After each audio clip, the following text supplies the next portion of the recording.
All right, guys, what's going on? And welcome to the Arbitrage Empire YouTube channel. Wanted to kick this off. My name is Aurelio. And I'm Andrew. And we just wanted to come on here, obviously talk a little bit about our stories, how we got started in Airbnb, and a little bit previously, what our lives looked like before we actually kind of started operating a multi-six-figure Airbnb business, and really create this channel for a lot of value for you guys and just to get to know us a little bit better. So without further ado, let's jump right into it and a little bit of background knowledge on both Andrew and I. So definitely, man. So where does your story start? Yeah, like previous before Airbnb. Correct. So honestly, I've yet to kind of give my whole story on everything, but I want to start piecing it together and kind of just letting people know where I came from and how I ended up where I am today. Honestly, you know a little bit about like myself, but we discussed that kind of off camera. But basically, my life was just revolving around baseball. You know, everything was like go to college, get a degree, play Division I baseball, and then, you know, hopefully make it to the pros. But realistically, that was the only thing that was on my mind, right? And fast forward a little bit, absolutely tore it up, got really good. And my dad, shout out dad, was an absolute beast with just coaching me on life and kind of just relating everything to baseball. And that kind of developed me into the person I am today, and just kind of taking their work ethic that they had to provide for my sister and I, and like giving the life that we had growing up. They worked super long hours, pretty much 6 days a week. And, you know, just fast forward a little bit, went to high school, played really well. And, you know, I was kind of walking on high, you know, like I had friends, you know, I wasn't a kid that was struggling. I'll say that, you know what I mean? The popular kid. Yeah. Like I had, you know, not everything, but, you know, at the time, what seemed to be everything for you to succeed in that baseball journey. Exactly. And I think just having that popularity, like looking back on it, that was like the lowest of my lows, you know, and it kind of transitioned into like my earlier stages of my baseball career. So through high school, had a great time, had great friends, and basically ended up having the opportunity to go play Division I baseball at a East Coast school called Seton Hall. Went there, fortunate enough to have a full ride between my academic scholarship and athletic. And this was my sophomore year of high school. So I was like high on life, right? Like the sophomore kid playing varsity baseball, full ride to a Division I school, and had the opportunity to just show everyone what I was doing my whole life, right? Like practicing literally every day with my dad, right? Come home from school, he'd throw to me in the backyard. We do pretty much everything. Basically where it went from there was, you know, tore it up sophomore year, had a great junior year in high school, and ended up my first scrimmage senior year, blew my shoulder out. And long story short, ended up tearing my labrum. And thankfully, the college that I had committed to still honored my scholarship. So went into my freshman year, got shoulder surgery, recovered that whole year, tried coming back to the field, just couldn't do it. Like my first surgery failed. Sophomore year came around, had to go down for another surgery. And by this point, I was like, you know what, like if I'm going to do this, I'm going to do it right. So I went to the best surgeon, got it done by the Yankees surgeon at the time. And realistically, what it boiled down from, like when I was going through that, that was like the downfall of like everything. Like I went from riding on this high in high school of being like, not so much popular, but like, oh, the kid walking around that has a scholarship. You know, there's very few of those kids in high school that actually get the opportunity to play at the next level, especially on a full ride scholarship, you know, at a Division I school. And as I was going through that journey in my college career, it was low, you know, and I have really yet to tell anyone this, but like, I'm probably going to dive into it later in different episodes. But realistically, you know, I wasn't traveling with the team as much, right? I had great friends there. My roommates that we lived with, like we had a blast, but there was some sort of disconnect where I was always in the training room, showing up to practices late because I was always doing rehab, trying to come back from my injury. And there was always that disconnect between a lot of my teammates. So it was kind of like, you know, it sucked just having that, not being able to have that bond that majority of my teammates got to have. And not that I was like left out or anything, but I would come home, you know, and we were on a set schedule, you know, wake up 5 a.m. lift, classes in the morning, and then practice. And then all afternoon, come back, eat dinner, go to sleep, wake up, do the same thing again, you know? But for me, my day looked completely different. So I was kind of separated. So when they were traveling, I didn't really get to go just because the injured didn't travel, which is reasonable. But long story short, I think going through that was, looking back on it now, was kind of my rock bottom. And I'm not going to dive into it too much right now, but I was coping a lot, really just debating like, dude, like I worked my ass off to get to here, and this isn't what I expected, you know? I thought, hey, I'm going to come in as a freshman and start and tear it up. But things just took a wild spin down. Just of going through that adversity made me into who I am today. And it was hard, looking back on it now, it was great that it happened, because if it didn't happen, I wouldn't be where I am today. But it was something that I had never coped with before, and when you're away from your family, like you're living on your own, it's tough. I ended up smoking a lot of weed, just trying to figure out, hey, like, I don't even want to be here, right? Like trying to figure out how I'm going to get back on the field. Things aren't working. My shoulder is not feeling good. And this was come my junior year, where I actually healed up decently well.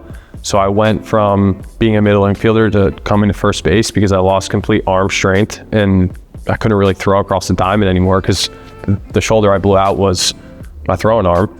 So 2 surgeries later, like I lost all arm strength, but I worked to get back in, and literally that was like really hard, right? Just the rehab every day, having this disconnect with a lot of my teammates, not being able to connect with them on a personal level because I wasn't traveling with them. Like when they go to play tournaments and series, they get to hop on planes or take a bus, stay at hotels, have fun. I was always left behind. So I would come home because the school was, only an hour about from my house. So the weekends I'd come home and they would all be playing and traveling and stuff like that. So I was kind of coping inside, where I was almost like praying, like, I don't even want to do this anymore. And that's kind of when I was smoking weed. And a lot of people that are familiar at the Division I level, like, it's a big no-no. NCAA, you get drug tested, all these things happen. You don't want to be caught, taking PEDs or smoking weed or like doing anything. But it just sucked. It was really hard. And I'm going to get into that later on, like my actual story with that. But come my junior year, I actually started coming back to the field, working in scrimmages. And then I ended up getting a collision because I was playing first base, ended up blowing my left shoulder out and went down and completely dislocated my left shoulder, tore my labrum, 360, another surgery. And I was like, that's it. And long story short, I know I keep saying that, but I had a great head coach and I would talk to him pretty often, where he'd call me into the office, and realistically, as I was going through this journey, he asked me what I really wanted out of this. And I told him, well, I want to get my degree, and I want to try and come back to the field. And I think when we kind of crossed paths, when I went down for my 3rd surgery, my last one on my left shoulder, he had basically told me, we're going to uphold your scholarship. It's called medical honorship, which there's more to it. I don't want to dive too much into it right now, and like what led up to that. It wasn't just the surgeries, there's way more behind it. But like they basically held my scholarship to finish out my degree, finish out my classes, but have no obligation to the team anymore, and just basically not quit, but don't have to go to any practices, basically be off the team, but they would still uphold my my athletic scholarship. So I'll finish out my senior year. And really when that happened, going into my senior year, like I was kind of alone, so I really started diving into what is it that I want to do. Plan A failed, right? I'm not going to play professional baseball. Like, I don't want to go get a job. And that was like a wake-up call for me. It was like, okay, well, shit, I don't have a plan B. I'm here. I was only getting my degree because I wanted to play baseball.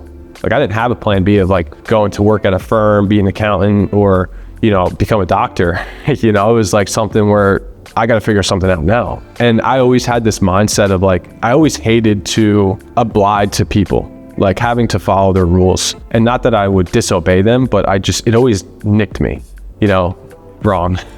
And I think that was like, okay, as I'm going through this, my team's traveling, I was left back behind. And that's kind of when I started just diving down rabbit holes. What online businesses can I get into that would allow me to start now in college from my laptop to eventually when I graduate, maybe I have something going for me. I don't have to go apply for jobs. And then that was my plan B, having my degree to fall back on. Let me at least try and start a business, become an entrepreneur, and like go down that rabbit hole and see where it'd bring me. Long story short, that was kind of the upbringing that I had. Everything was baseball, blessed to play a Division I school, shit hit the fan.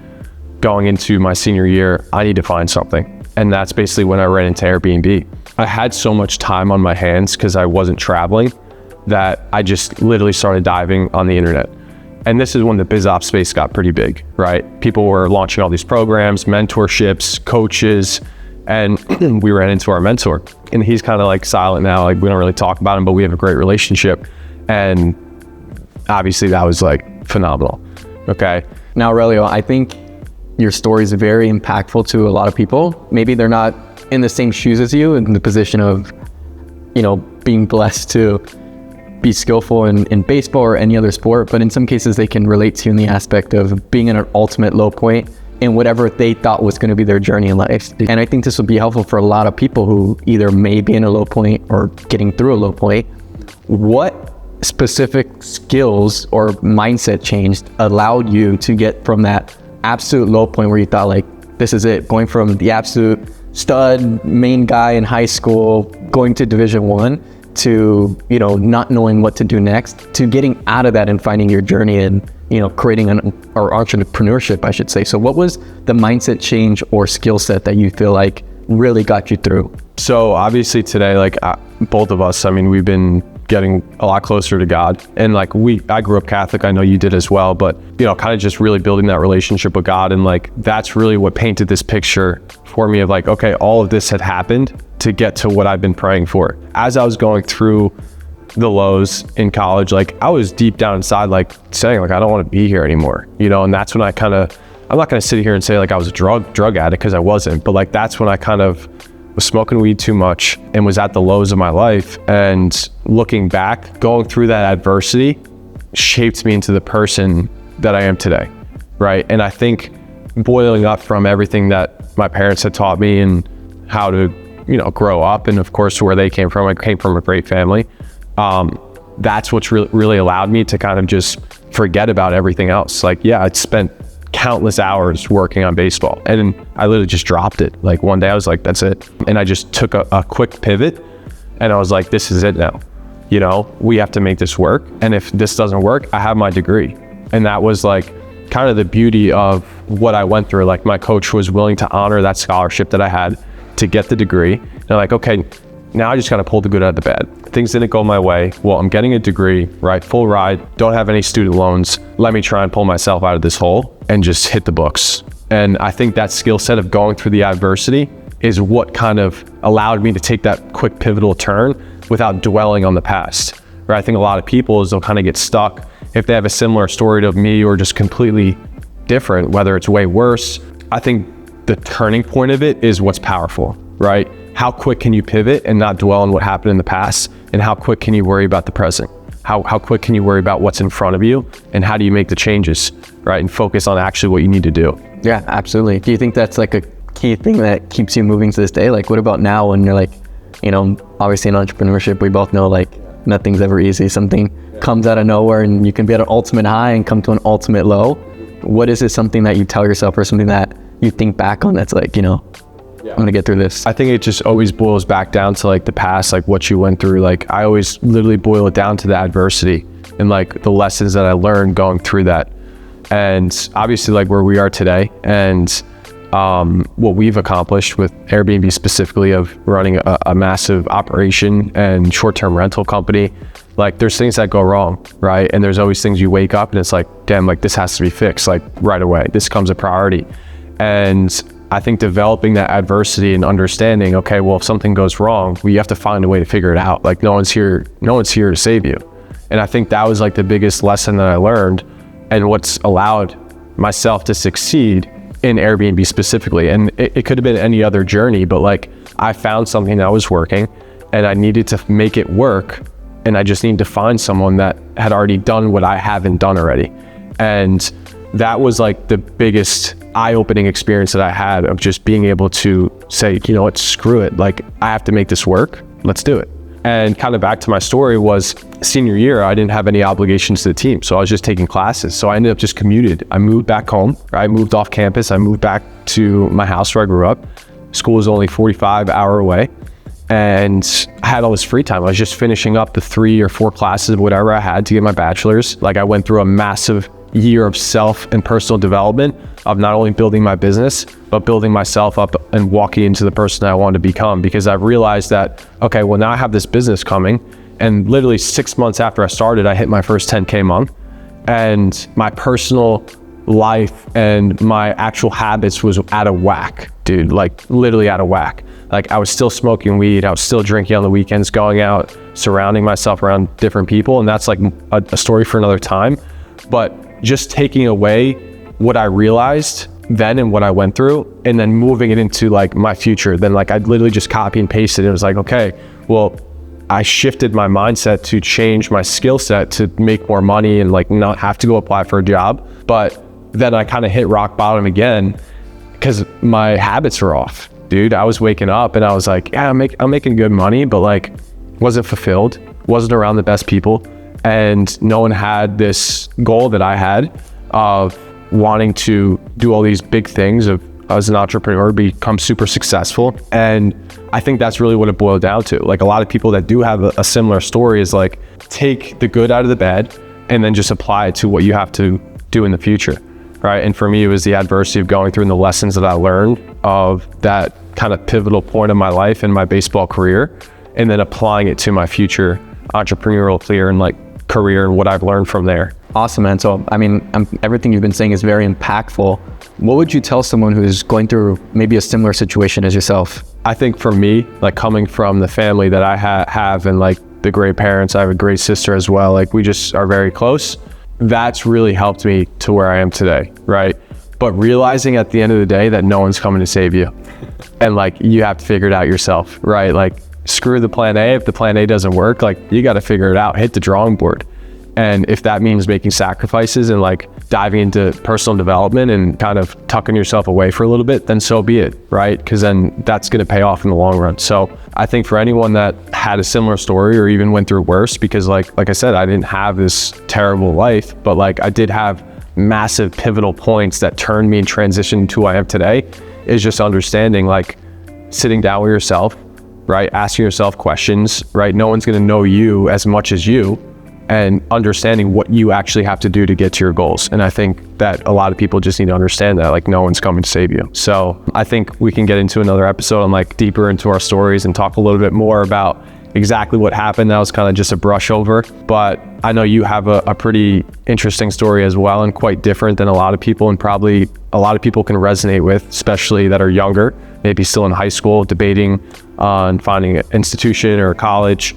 That I think a lot of people can resonate with your story. So with that being said, like tell us a little bit on your upbringing, what's brought you to where we are today in Miami, in a beautiful state and living a great life, of course, but also like some lessons that you've learned to transition into the man you are today. Yeah, man, absolutely. I appreciate everything. And yeah, similar to you, Aurelio, I think we kind of had a similar upbringing. I think we kind of discussed this a little bit. I also grew up in a wonderful family.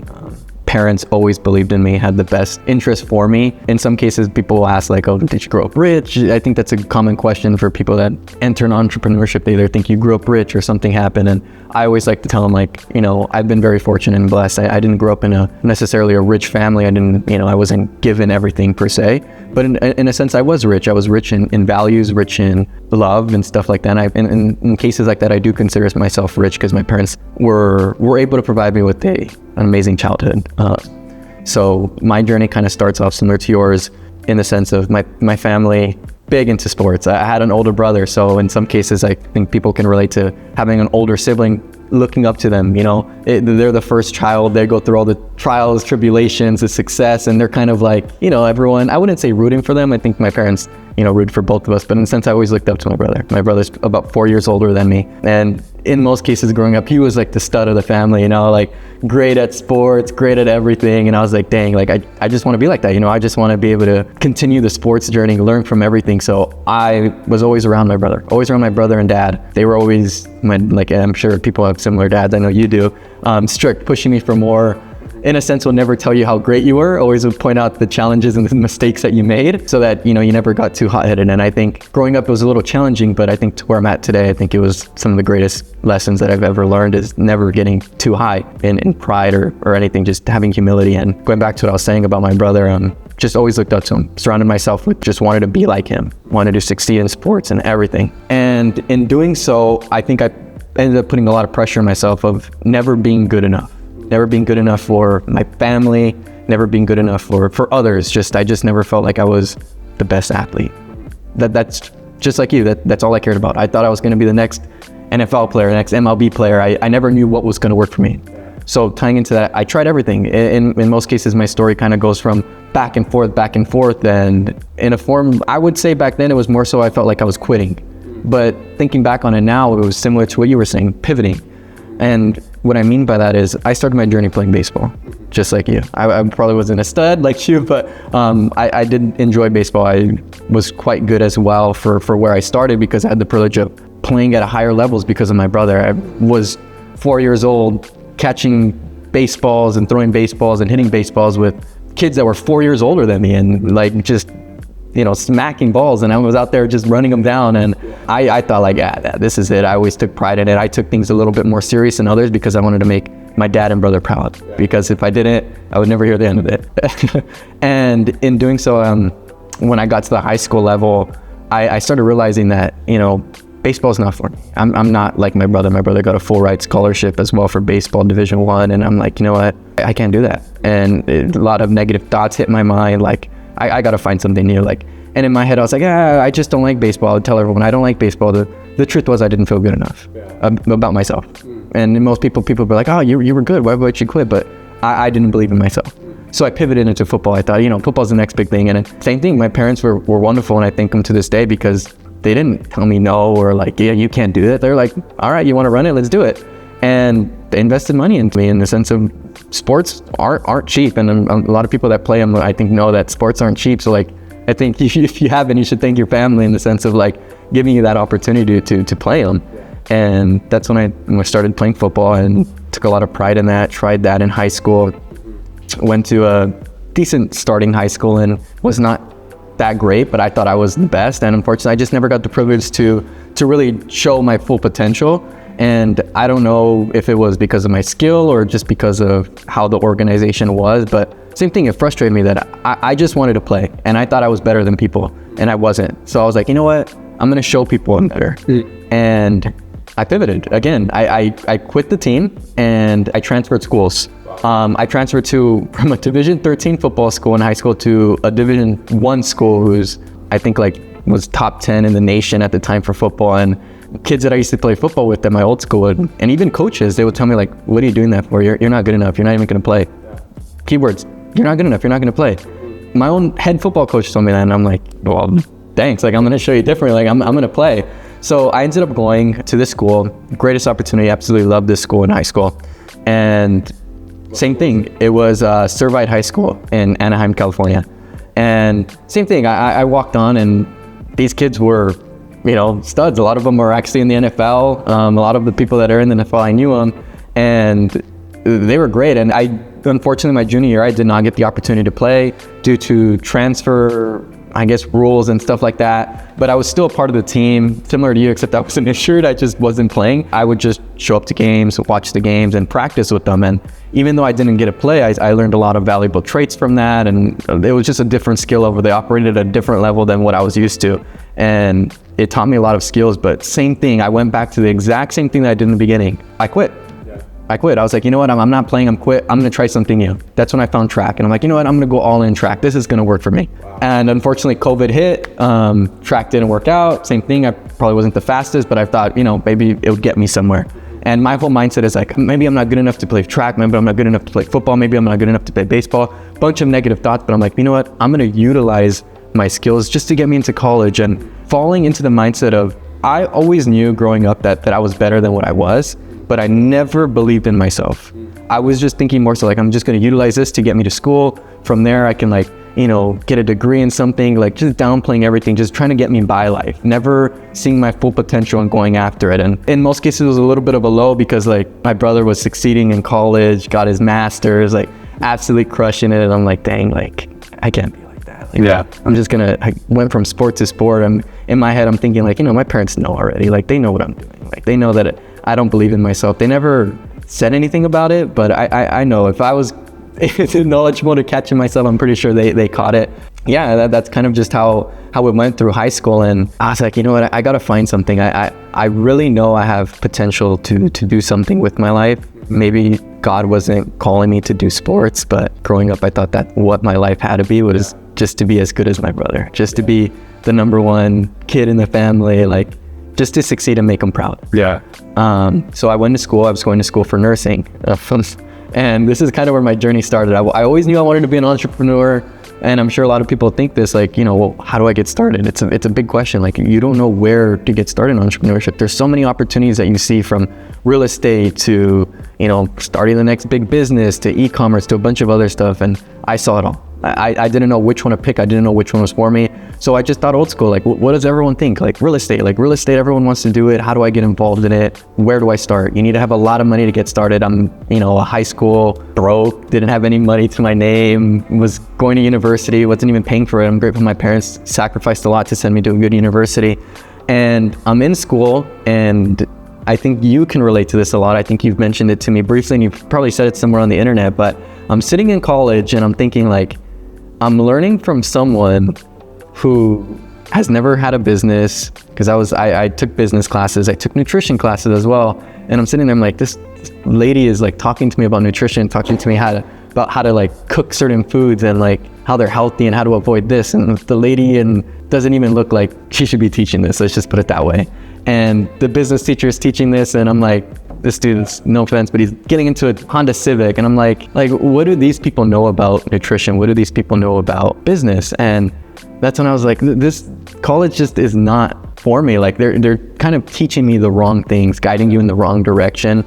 And that's when I really started to do self-development. Like you said, like, what can I do to improve myself? What can I do to improve my mindset? I've always been big in fitness, so I've always just followed fitness, always lifted. That was just from a journey of just always playing sports. So my fitness was, just a common thing that I always took serious, but my mindset was never something that I even took into consideration until, within the past few years.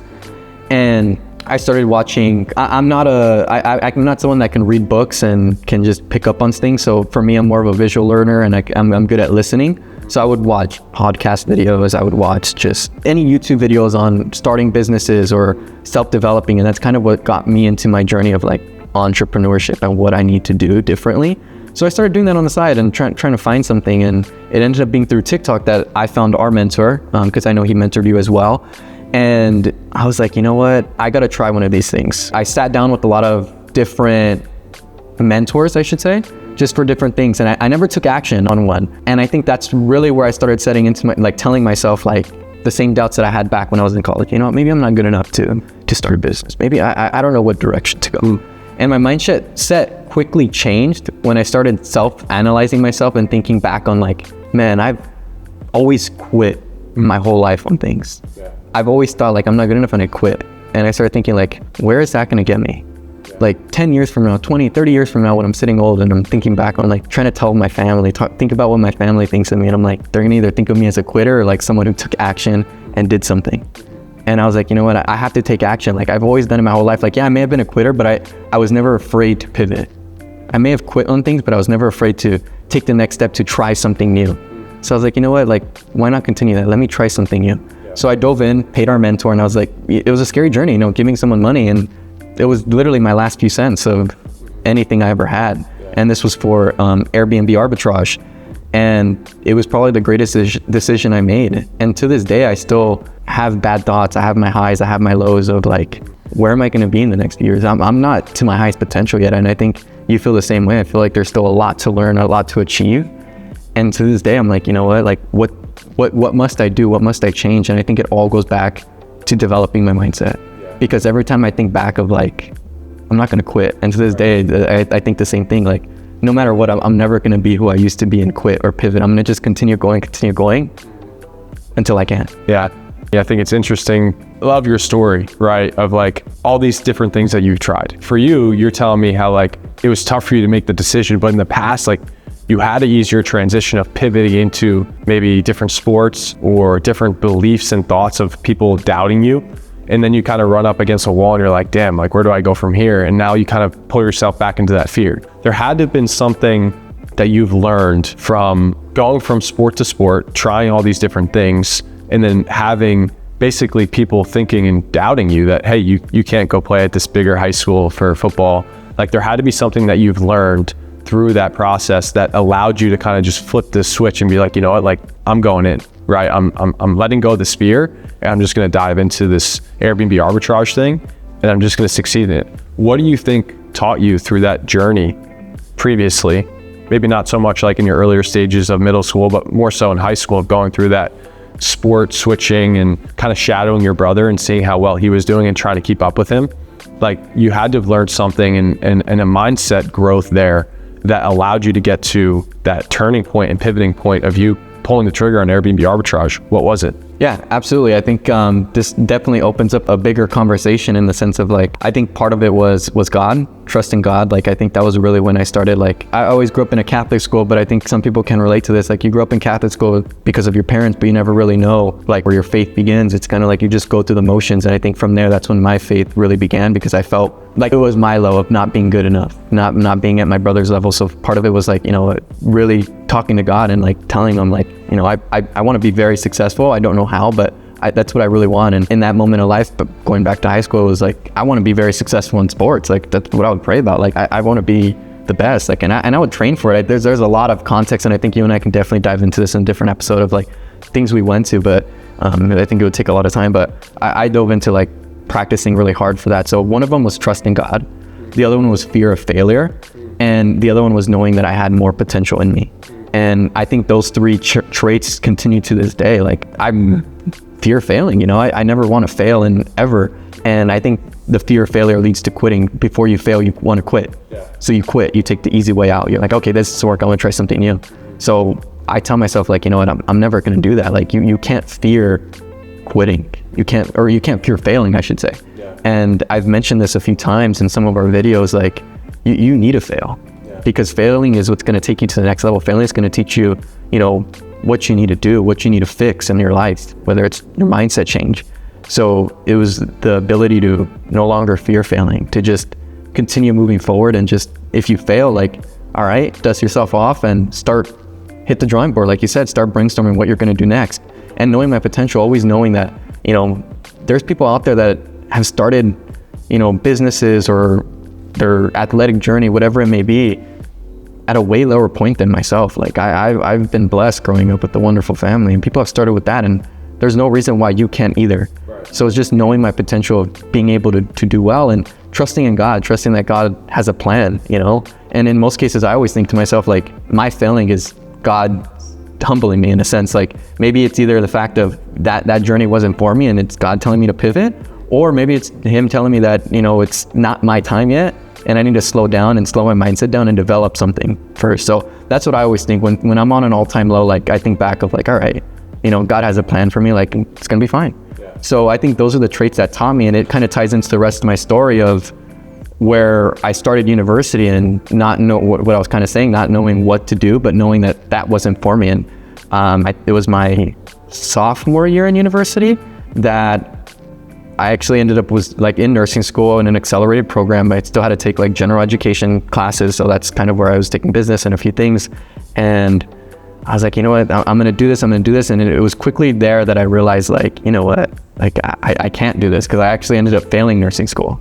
I didn't know this at the time, but even though you need to have a 3.0, you need to have a 3.0 in your science classes as well. So yeah, I was doing fine getting through, but my science classes were doing well, which is like the most important thing you need in nursing. So I was going to an all-girl nursing school, and what ends up happening there is if you fail it, since it's an all-girl school, only the nursing program's open to men. So if you fail, they kick you out of the university. University costs a lot of money, and my parents are paying for it out of pocket. No special scholarships, no nothing. So I'm very grateful to them because they invested a lot of money in myself, and that's kind of what pushes me to succeed now, because I'm thinking like, now it's my turn to take care of my parents. Now it's my turn to give back to them for all their sacrifices that they've done for me. So yeah, so it was another pivot in my journey. I ended up failing out of nursing school, went to another university, and it was quickly there that I think I only lasted like 2-3 months. I was going there, driving to class and parking, and it just was like, not for me. Like, I would go to classes and it just sucked. I was like, I can't do this. And my parents didn't know this at the time. They quickly found it out, but I was like, you know what, I'm just not going to go anymore. I remember it was my last day. I park at school. And I was like, I'm not even going to pay for the parking. Like, I'm just going to go into class. I'll be back, come back, $300 ticket.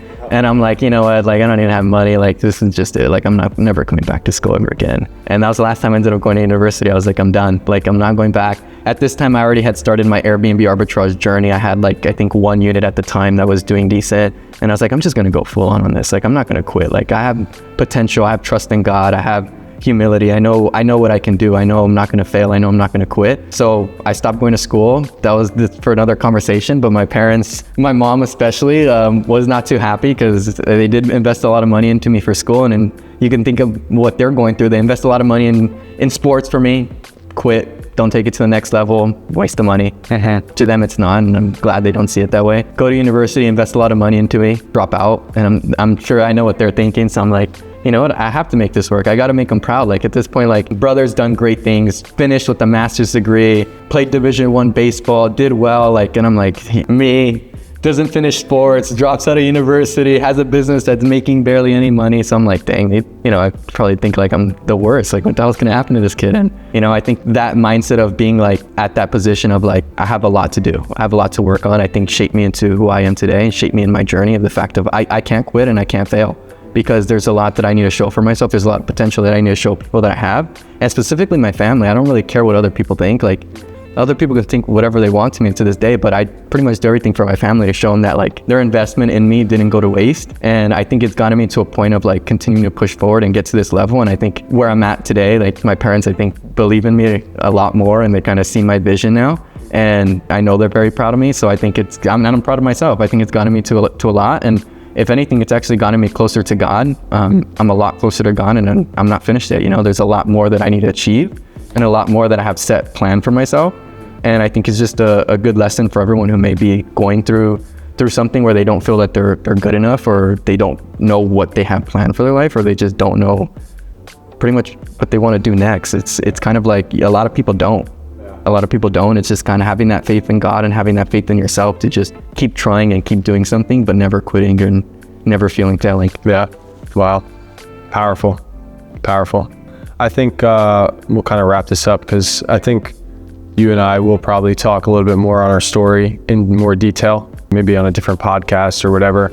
But if you could tell the audience, where we came from today, obviously we run a coaching business now and help people start their own Airbnb arbitrage business. And we've had a lot of successful students that were in similar positions that we were, and even older people that kind of felt the same way, whether they're at the 9-to-5 or on this journey of trading their time for money, where we've kind of helped them pull back on that and kind of build their own thing. I think that's a beautiful sight. So like someone that maybe isn't at that pivotal turning point in their life yet, with your experience, obviously, right, we have the mindset of there's a lot to learn, but we've also accomplished a lot and learned a lot. So what is one thing that you can say to people that are watching this, if they were to kind of just take that risk and go all in, what would you leave them with? Yeah, I think it's kind of similar to what I was saying earlier. I think just believing in yourself and having a reason to go after whatever you want. It can be family, it can be just to prove to others, whatever it may be. But I think ultimately you just need to have faith in God and faith in yourself that there is a better outcome in your life and there is something planned for you. And you may not know it now, but to just keep trying, never quitting and never failing. And if it is looking into Airbnb arbitrage, educating on yourself on what it is, how to get involved into it, and just to get started. Just get started. Yeah. That's what it is. Don't wait. Just get started and continue the journey from there. You don't know what the outcome is going to be, but at least if you get started, you at least have one foot in and you can just continue the progress and just never quit. Yeah. All that.